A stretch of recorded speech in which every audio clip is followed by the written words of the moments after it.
Неше? Бір жұмыртқаға бір қасық қант толтырмай. 6 жұмыртқа 6 қасық қант. Сосын чуть-чуть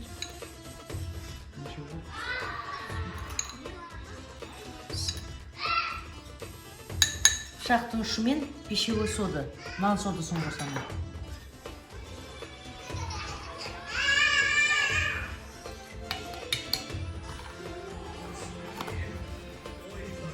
Миксермен араластырамын, содан кейін барып ұнмен дайындаймын.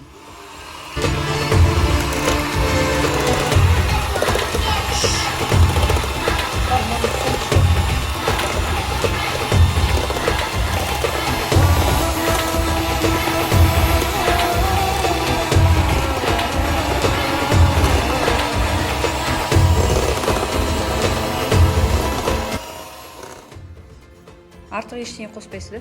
Жоқ. Қант, жұмыртқа, нан содасы, ұн.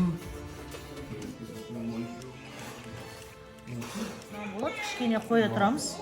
Содан кейін барып есіп істей беремін.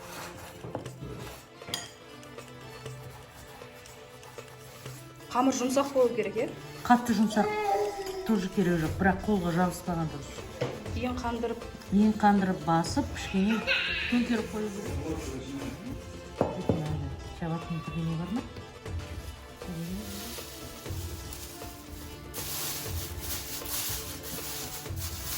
Қанша уақыт тұрады? Бір 10 минуттан соң қазір тағы бір басып бастай беріп. Көп тұрып керек жоқ.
Байқамаса бұл жұмыртқа қосылғандықтан тасуы мүмкін май.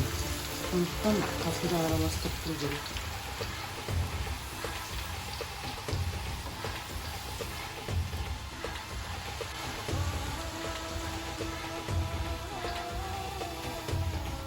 Қатты қызартпайсың ба? Қатты қызартпаймын. Сосын жоғарғы ысырып ұн. Көбіне менде стопудов высший сорт и стопудов первый сорт болады. Сосын кейде жақсы деген ұнды аламын.